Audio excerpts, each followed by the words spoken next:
Coming up on Lawmakers, lines are drawn in the battle over open records. A Senate leader seeks the support of the press while Democrats propose constitutional protections. Stop Violence Against Women Day unites family welfare advocates and legislators to promote local solutions. And Governor Sonny Perdue does his part to promote literacy on Read Across America Day. Those stories and more are next. Live from Atlanta, this is Lawmakers for Wednesday, March 2nd. Here are your anchors, Anwandi Lawson and Gerald Bryant. Good evening, everyone. Also tonight, the governor's ethics package is headed for the House floor, but apparently without some of its original provisions. And Senate Republicans introduced their version of legislation to assist military reservists. But our top story tonight, the Georgia Press Association weighs in on the debate over House Bill 218. Late this afternoon, Senate President Pro Tem Eric Johnson met with members of the Georgia Press Association to discuss House Bill 218. That measure would allow discussions between state recruiters and potential new businesses to remain private. Lawmakers Jesse Freeman is live with more. Jesse. Well, thank you, Gerald. House Bill 218 has caused quite a stir in some local communities since many members of the press have written editorial pieces against it. President Pro Tem Johnson invited certain members of the Georgia Press Association to his office today to meet with the Commissioner of the Department of Trade and Tourism, Craig Lesser. The department is behind the bill, and Commissioner Lesser says it will help the state recruit new industry.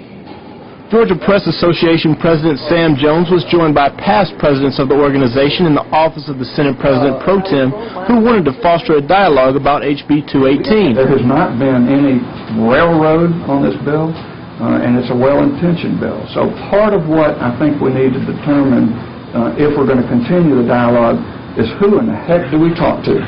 The members of the press say they see no need for more closed records and aren't satisfied with the reasons they were given for such change.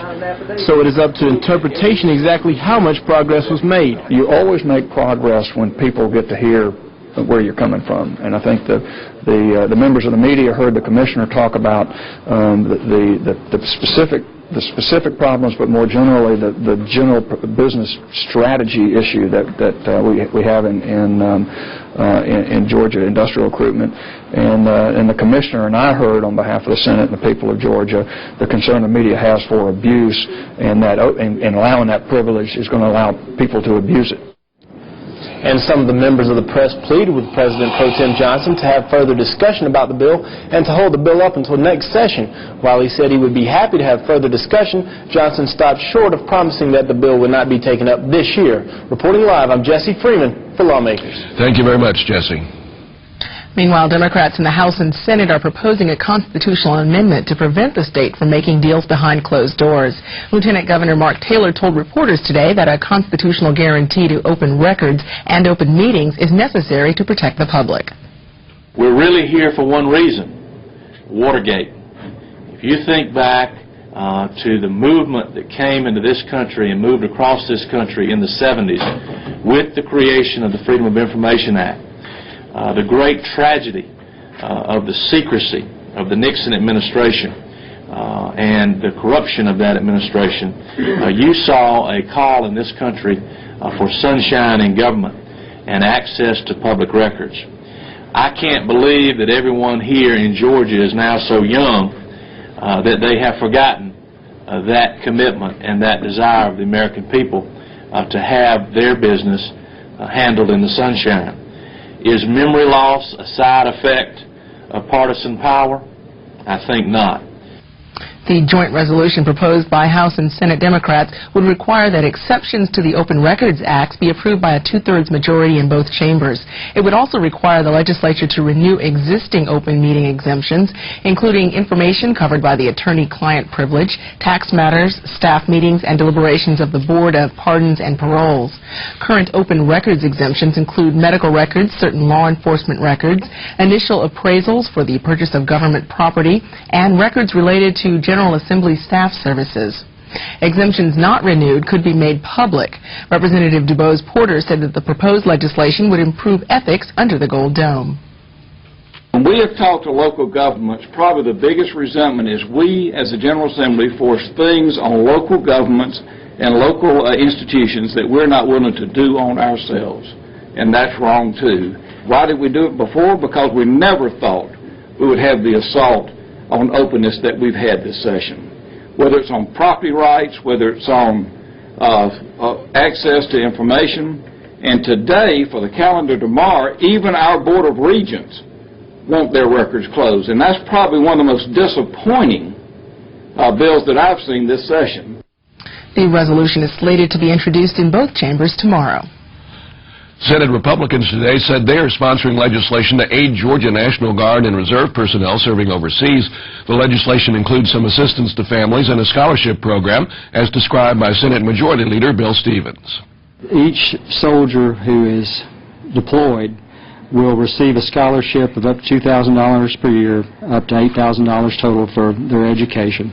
And the families of soldiers would qualify for $2,000 a year tuition for every 181 days of active service that someone had in a combat zone. And finally, if a soldier is killed or disabled in a combat zone, their children would be given a $2,000 per year scholarship, up to $8,000. Earlier in the session, Lieutenant Governor Mark Taylor announced the HEROES program, an aid package for guardsmen, reservists, and their families. He hasn't seen the GOP bills addressing the same topics.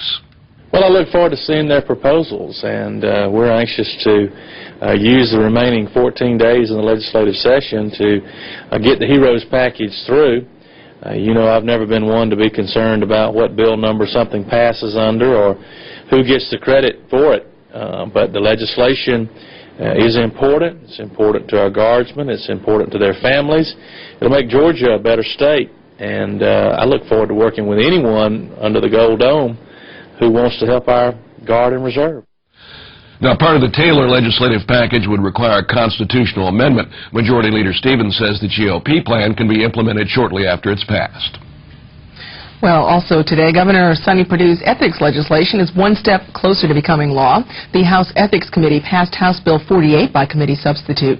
Lawmakers Chriss Knight joins us live from the Capitol with more on that story. Chris.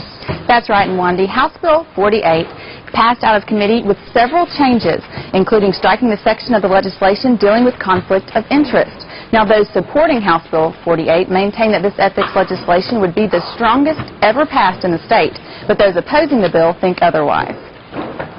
The heart of what was supposed to be done was having to do with conflicts of interest. That was removed entirely for the bill. So this is not just watered down, this gutted. I assumed it would be watered down some from what I'd heard, but after going through the bill and not even seeing the main provisions of the bill, it's no longer an ethics bill. When you really look at that, it was very difficult to interpret. I can understand why the opponents or those in the other party are making political hay, but that's not the point. We're here to produce good, solid legislation. And House Bill 48 now heads to the House Rules Committee and will be taken up as early as Friday. Reporting live, I'm Chriss Knight for Lawmakers. Thanks so much, Chris. Well, the House Majority Leader says he expects that ethics legislation will be on the House floor on Friday. Representative Jerry Keene says he's pleased with the changes the bill has undergone in committee. He joined Representative Ben Harbin to tell reporters this afternoon that the revised bills will improve ethics while making life easier for the part-time legislators.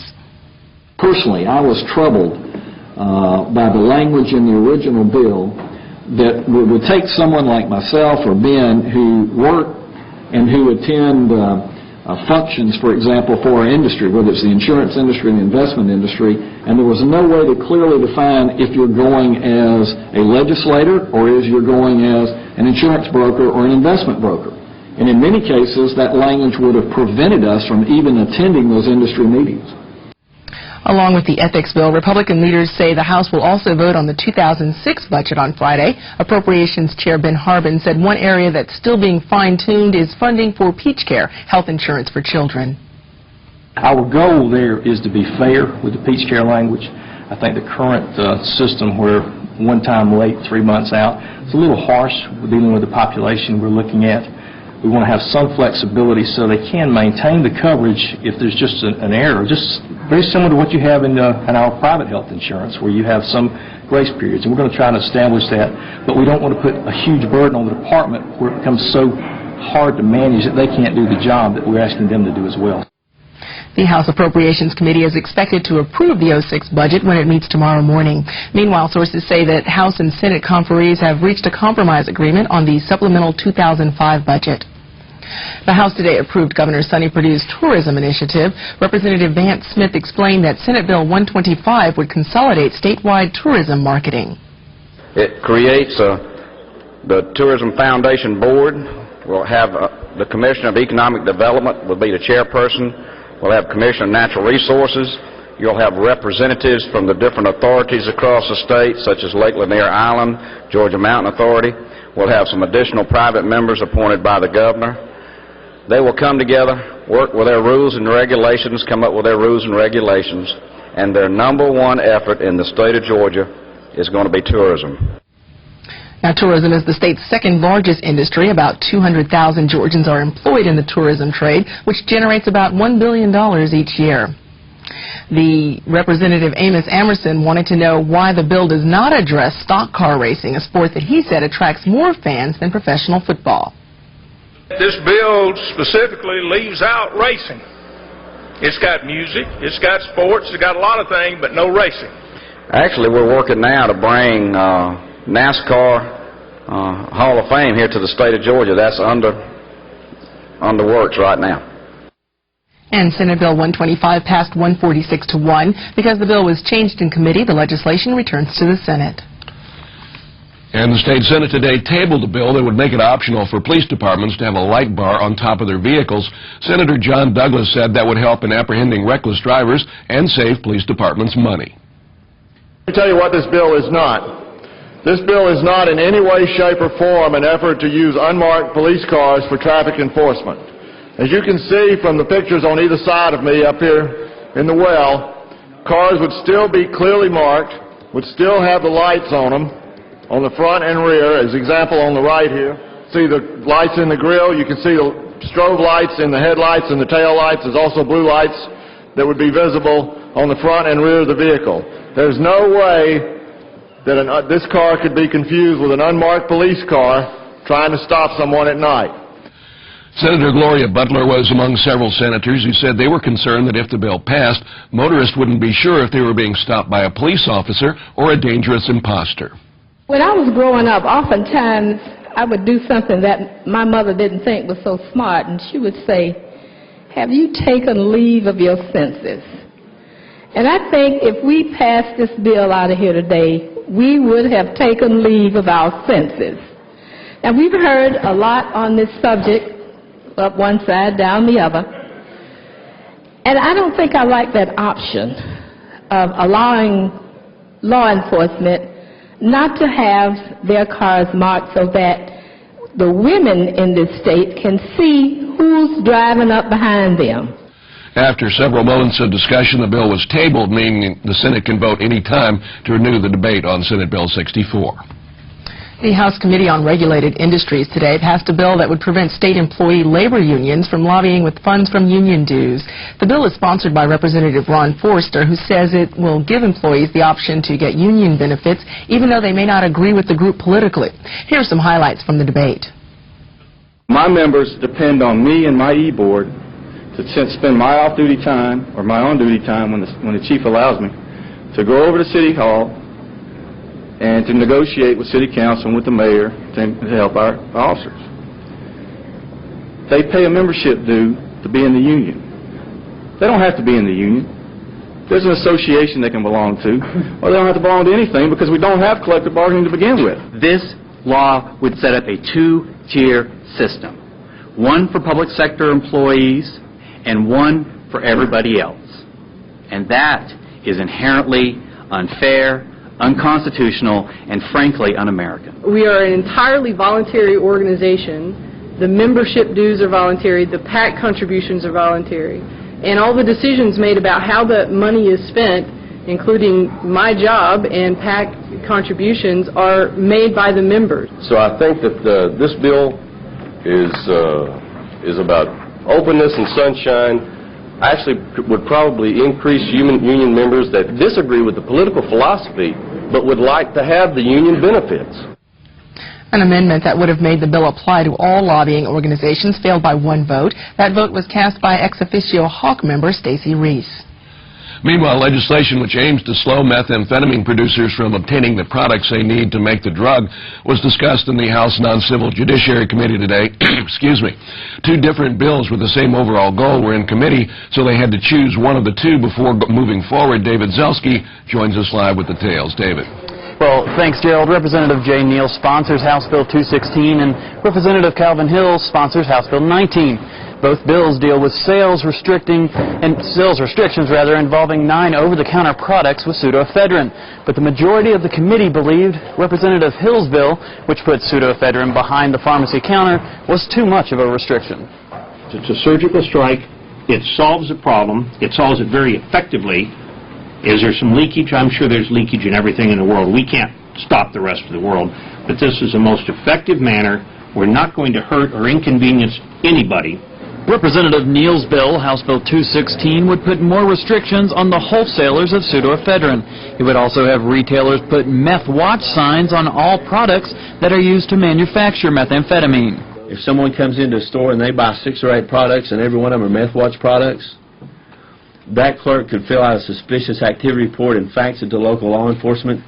Local law enforcement will forward that to the GBI, and the GBI has said that with meth watch they will track suspicious activity reports, and when suspicious activity reports come in from several places identifying a vehicle or an individual, they'll have something to go after to penalize the perpetrator and not the innocent consumer in the legitimate business. Now, after 4 hours of discussion, the committee voted to focus on House Bill 216 instead of Representative Hill's House Bill 19 and planned to discuss a substitute for that bill in tomorrow's committee meeting. Reporting live, I'm David Zelski for Lawmakers. Thank you very much, David. The Senate Health and Human Services Committee today passed out House Bill 197. There were only 2 votes against the bill. It's a companion piece of legislation to Senate Bill 77, which the committee passed earlier. The bill deals with the abortion access and includes provisions that would require a 24-hour waiting period for a woman seeking an abortion and would require that a woman read information about the possible dangers of abortion. Senator Renee Unterman, who sponsors SB 77, was in favor of focusing the energy of the Senate on House Bill 197. Well, today was Stop the Violence Against Women Day at the Capitol, and there were a coalition of advocacy groups and state officials who were voicing their concerns. The rally was led by the Georgia Commission on Family Violence, which believes that involvement at the state level can have a national effect on the problem. David Zelski has the story. We would like to share with you some of the work that is being done in the state and some of the things that we can all come together and begin to do today to continually fight violence against women. In 2003, 137 people died due to domestic violence. In 60% of those cases, children were involved. There's a broad base of community response necessary to end violence against women. It's not just the police. It involves employers, places of worship, all kinds of people in our community. There are some men who are basically perpetrators. Sometimes in domestic violence cases, they don't even understand or believe that they are being perpetrators. They believe that's how they as men have been more or less brought up to feel that they're the man of the house and they should demand us as women to do certain things.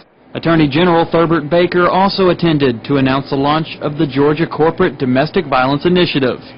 We've launched this initiative today, and we're saying to the rest of Georgia, the rest of corporate Georgia, that this is an issue you need to engage, not just because it's the right thing to do, the moral thing to do, but because at the end of the day it has a very direct impact on your bottom line.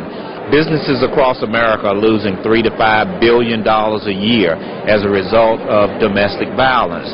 Corporate executives all agree that they can help themselves financially if they deal with this problem. So it's an issue that has been germinating and growing, but today we've seen very visible signs with this launch that we've got corporate America working with us. Reporting for Lawmakers, I'm David Zelski. And companies like Avon have already gotten involved with this corporate initiative by training sales reps to spot signs of domestic violence in the homes they visit. The state Senate today voted to pass Senate Bill 122, a bill extending a program disposing of old tires and regulating some landfills. The most important is the renewing of the scrap tire bill funding, which was started in 1992 and has raised millions of dollars to help fund some of the other programs, along with getting away of doing away with millions upon millions of scrap tires. This is a good bill. It not only does it do with the scrap tires, but it has to do with recycling of solid waste and prevention of open dumps, construction and demolition waste. It does a lot of different things, and it also does away with a lot of solid waste. We have gone through the EPD with this. We have gone through the governor's office on this. We have gone in numerous ways to see that this is done and done right. Senator Vincent Fort was among those who felt that one portion of the bill would do away with current law limiting the number of landfills in a specific area.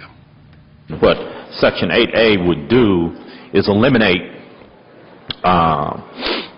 C and D landfills, construction and demolition landfills, from the count in the limit on landfills. So it could in effect lower and will in effect lower the number of landfills considered in the limit. And that would be for many areas, I know in Metro Atlanta, DeKalb, Fulton County in particular, but in other places throughout the state, it would be disastrous. Efforts to amend the bill failed. Senate Bill 122 passed by substitute with a 42-11 vote. It goes to the House. The Senate also passed what became known as the SpongeBob Crab Bill. It bans selling female blue crabs visibly carrying eggs, known as sponge crabs. We're talking about sponge crabs, is that correct? Yes, sir. Senator, some people in my district have a real concern about saying here that it is unlawful to take or to possess or offer at any time or sale. And the word sponge being in the bill because they are really afraid that SpongeBob may be a cousin and may be threatened by this bill. Can you assure the children out there that SpongeBob will not be at risk by this bill?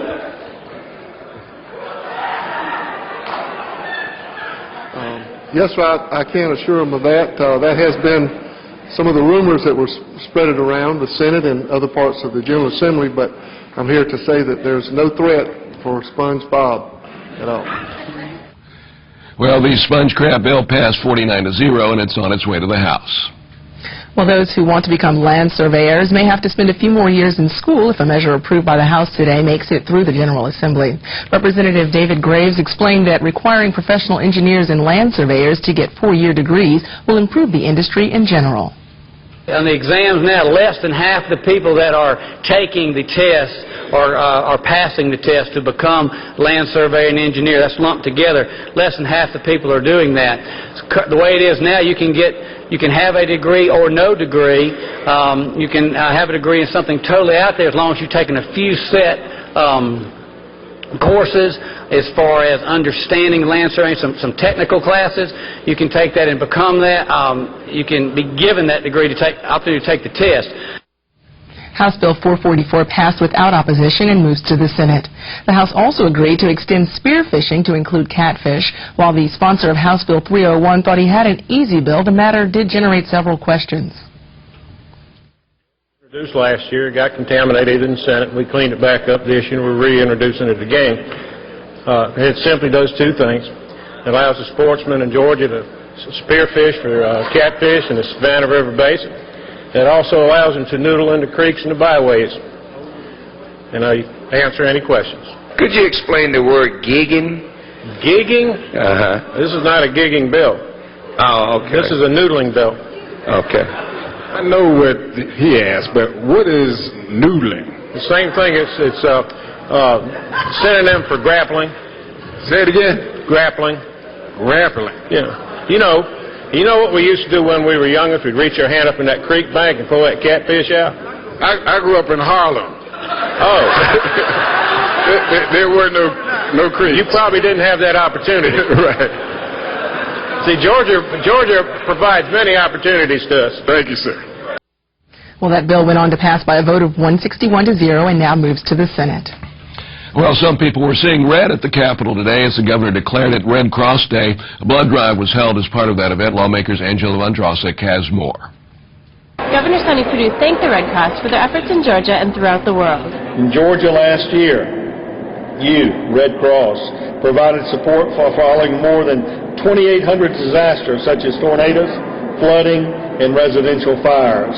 The Red Cross helped more than 3,300 families recover from natural and man-made disasters with food, clothing, shelter, and emotional support.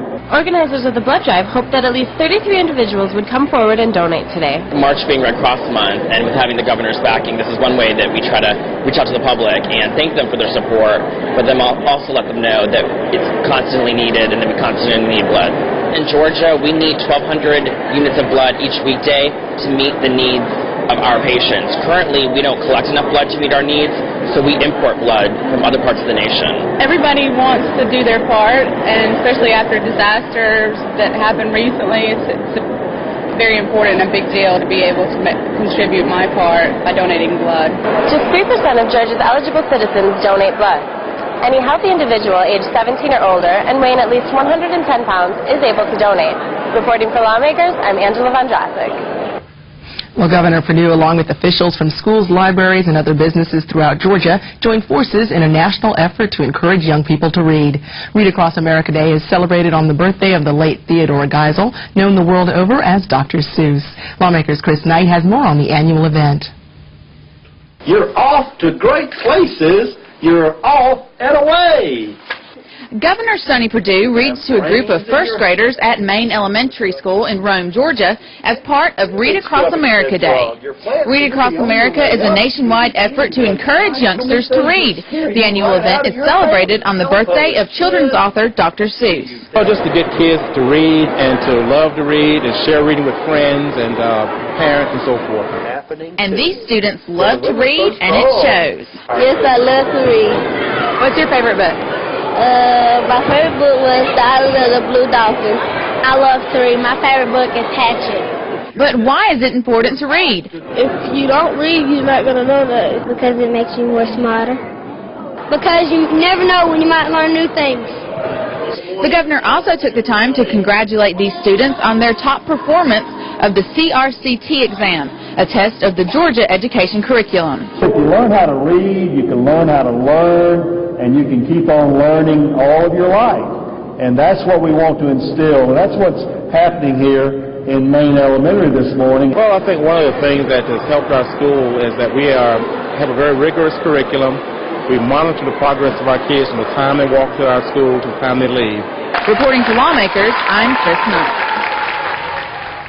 Well, coming up tomorrow on Lawmakers, the Senate is expected to debate a bill that would make getting a divorce in Georgia a longer process, and the governor's Slam Spam Email Act is also expected on the Senate floor.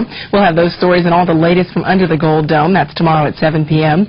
And if you missed any part of this broadcast, tune in when Lawmakers is rebroadcast tomorrow morning at 5:30 a.m. on GPB. Just a reminder for those of you with access to the Internet, you can watch Lawmakers online. Lawmakers is streamed live and then archived on our website every night that we're on the air. Now stay tuned for Life Laundry. That program is coming up next on Georgia Public Broadcasting. And that's our broadcast for this, the 26th Legislative Day in the Georgia General Assembly. Thanks for bearing with my laryngitis. I'm Gerald Bryant. And I'm Wendy Lawson. For all of us here at Lawmakers, good night. Good night.